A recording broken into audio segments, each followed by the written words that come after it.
All right, welcome to Strong Dads. Hey, this is Merle Hutchinson, and I'm going to give you a preview of what our show is going to be about today. So, we had the opportunity to go out and do Strong Dads Doing Real Life, and we had the opportunity to go out into the field. This time, though, it wasn't particularly a field, it was more like a deck.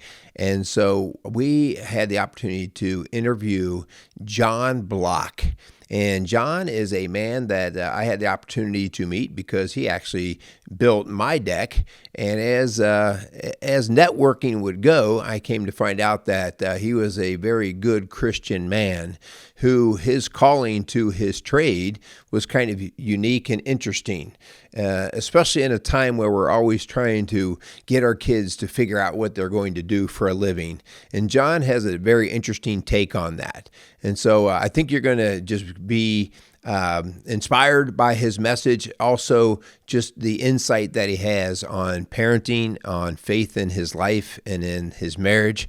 And so, I will also put some contact information in there so that you can actually, if you are in the need of a deck or any type of work that way, you can reach out and contact John Block. So I hope you enjoy this show. And if you have any questions, please feel free to respond on the comments. So let's get rolling.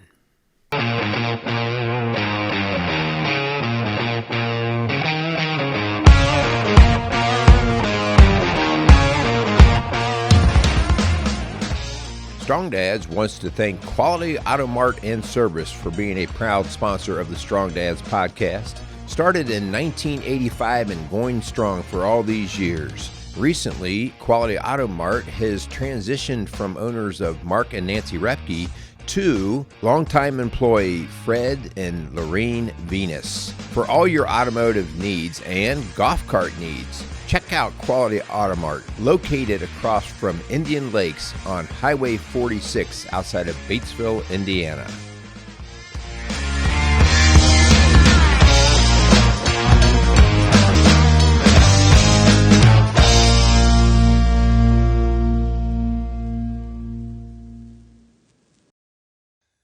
All right, guys. So here we are. We Strong Dads is doing real life out at a really cool deck project, and our guest today is Mr. John Block. John, how you doing? I'm doing good. Good. So you let us come out here to check out some of your work today. So pretty excited to just see what's going on. So John, what do you got going on here? Okay, what we have here is there was a existing deck. It's about 900 square feet, and it's an existing deck. And what we did is we tore out all of the structure except for the supporting beams, which we left because they're still good. And plus, a lot of the supporting beams are actual steel that was put in when the house was built. Yeah. So they've been covered up. We did put a aluminum plate over top of them to keep the water off of them.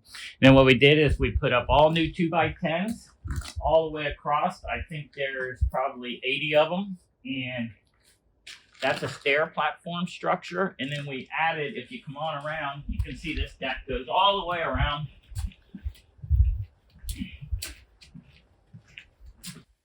We put in a new stair platform so that the deck actually has two exits. Okay. Yeah. And primarily the biggest part about this deck is the view.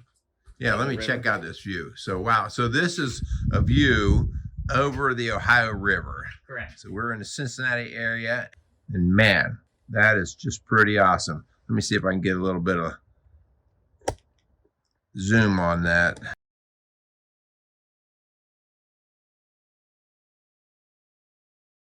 Also, we're basically using treated lumber with composite, which has cellular PVC decking. Yeah. And a white fascia all the way around, and they're going to get aluminum rail. All right. So now I've been in business for 30 years, and this would be probably an average size deck. I've done some decks 3,400 square feet, and some of them I've done 10 by 10. Yeah. Doesn't really matter. Well, full disclosure, you did my deck for Correct. me. It's still standing. Well, yeah. No, it's beautiful. We use the heck out of it, and so it's nice work. When I started in the business, there was actually there was not such a person as a deck builder in the phone book. Yeah. So it was kind of coming into a new, I can't say it was a new thing coming out here for people putting on outdoor living on the backs of their homes, but it's definitely grown. Yeah. And Well, when you started, I mean, you came through the construction world, right? You were a construction I actually engineer. started out, no, actually what I did, I started out working as a carpenter, okay, for a gentleman who did some very nice homes, and I learned from there. Then I did go to college and took civil and construction engineering. And when I was in college, people were like, hey, can you build a deck for me? Yeah. And what really got me started is I made up some flyers and put them on mailboxes in one subdivision, and I got like 6 jobs. Wow. Yeah. So we didn't really know it was out there at the time. Yeah.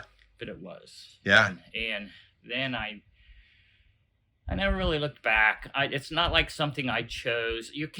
I can never say that, I'm going to start a business building decks. Yeah. Didn't work out that way. Yeah. And at the time in the winter, it was difficult. People you don't think about building a deck around Christmas. Right. So, would shovel snow, whatever you could, get done, make the house payment. Spring would come around and you'd build some more decks. Yeah. Yeah. And I mean, you've always been kind of a one-man show, haven't you? I mean, you pick up a few guys here and I've had there. an employee. The most employees I've ever had was 3.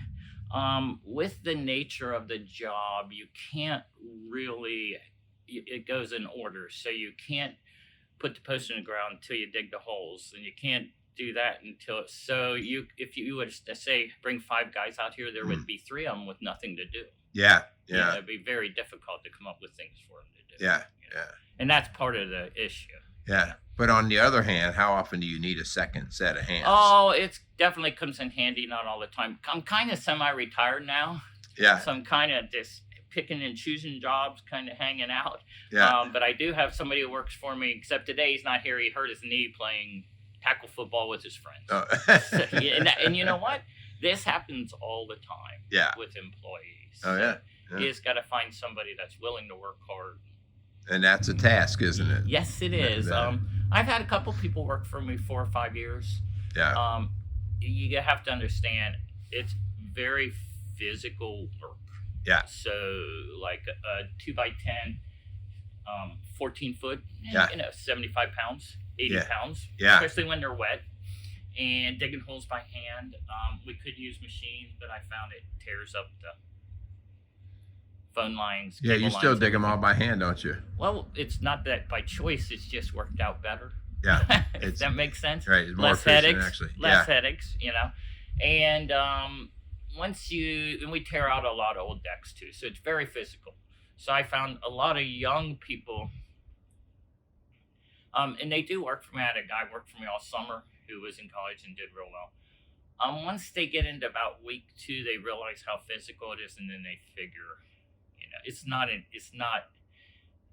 you have to be a little bit tough. Yeah. If if you're going to do it day in and day out. But if you stick it out, a month, then you'll find it's just another day's work. Yeah. Yeah. And you make a good living, right? You can make a good living. And it keeps you healthy. Yeah. Yeah. I don't have to pay for a gym. That's right. Where I spend my stuff, money. It's true. It does work out. Yeah. And I'm 61 years old, and keep doing it. I might just do it the rest of my life. We'll see. That's great. I don't have to do. I could do, instead of 30 a year, I can do 10 a year. Yeah. Whatever I want. Yeah. So. Well, John, it's good stuff. So let's move a little bit to a different conversation, and let's talk for a little bit just about what God has to do with all of the work that you do. You're a man of faith. Correct. And the idea that you come to work, and over the years you get more and more wisdom about how you're going to approach life in your job. Yes. Yeah. And so what's God got to do with building this deck or being a dad? I know you're a dad and you're a husband. Where's God play in this? Okay, so you have to think about, if you go, when I started out, I had people, like I said, I didn't really choose. But I never decided, I'm going to be a deck builder. It just happened. I always relate that to God, because at any point you don't know where you are in your life and what you're going to do. But he kind of gifted. It was a gift. I had a skill. I've always had a carpentry skill, Yeah. and I was trying to do other things, thinking that's where I need to be in life. And honestly, it was always right in front of me. And Yeah. once I just decided, let's just let God handle this, then He started giving me deck stability. If that sounds crazy, because there's a lot of people, you don't really know. A couple of things I could relate to my mom in this. She lent me money to be in a home and garden show Mm. at the time because she said you would be great at this, and I was like, well, we'll see if it works or not. Yeah. Well, I ended Yeah. up getting like 12 jobs from the show, and I ended up doing the show for 18 years. And yes, I paid my mom back. Yeah. But so you just don't know. Yeah. How things are going to work out as far as that goes. Well, I like the idea that sometimes we really try to force a lot of things and drive it, and I mean, and we're called to persevere and to work through things. Correct. Because Satan would love to just trip us up and get in our way, but God also opens up doors, and next thing you know, like, I didn't really choose this; it chose me. Yeah, and it's not one of them things I thought, well, is it serving people? And I thought, after about 10 years of it, I've had people come up to me and say, I sit out on my deck every evening with my son, and we listen to the Reds ball game. Yeah. And so I started thinking about, I kind of create things that families can get together on. Yeah. And once I realized that, I thought, this is actually pretty cool. Yeah. It is pretty cool. Yeah. I mean, does your family get together? I will tell you, just our family. So our deck used to be just out in the sun, right? And it was kind of miserable to even be out on. And now it is. In fact, we have a little sign there, the family gathering place. There you go. And we people eat put meals TVs out on. I'm kind of opposed to that. I prefer nature or watching the outside. But people sit out there, watch the baseball game, whatever. It definitely does work. Yeah, we put a TV out on ours because we thought it'd be cool. We don't ever use it. Yeah, so some people do, some don't. However you want to do it. Yeah, yeah. So you're also a dad. Correct. Right. Yes. And how many kiddos you have? 2. Yeah. I have a son who is now 28 and a daughter who is 25. Okay. And so how did your being a follower of God and wanting to please God, how did that interplay with being a dad? We went to church. Yeah? Yeah, ever since infancy. We went to church. Actually, me and my wife went to church before they were born. Yeah. So that helped our relationship. And that's the way it was going to be. Yeah. That's the way I raised. We went every Sunday. Of course, we traveled, went out of town a lot and stuff. But, we made an effort to go to church and raised our kids Catholic and Christian. And it worked out very well. We would go to a very nice parish with very nice people. Yeah. And it just worked out really well for us. Yeah. Yeah. And, one of the things that we talk about with Strong Dads is that whatever you and I are doing today, it is going to impact the next generation. Yes. And so the idea that sometimes we can do what we want to do, right? Whether I know you race jet skis and we do mountain bikes. And I still do. Yeah. And we could take that as the priority. But the next thing you know, how does that impact with our kids if we push God aside and that becomes our God? True. So way I looked at it, raising my kids was the most important thing, but even that, me and my wife being a unit that worked together that raised the kids was even more important. Oh, if yeah. that makes sense. Mm-hmm. So once we both realized that. So as far as being a dad, for me, I can't say it came natural, but it was easy.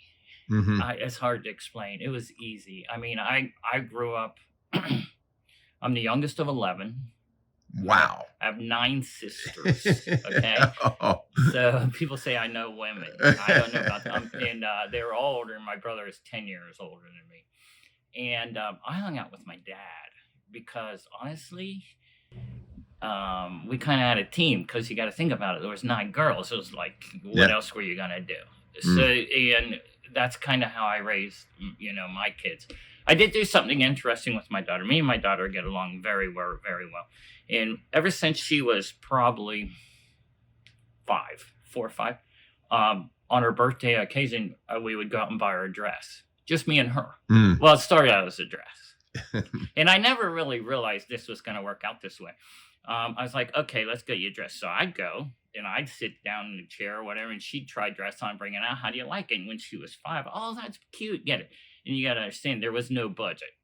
Yeah. There was a budget, but I didn't let her know there was a budget. Right. Well, my birthday come around, she's like, hey, we got to go get me a dress. Well, then as she got older, I need these jeans and stuff. Well, I'll go with you. And we did this all the way up till she was 18 or 19. Huh. And by 17, she got pretty good at it. She realized I got to get the shoes, I have to get the accessories and everything, which was fine because I told myself, you know what?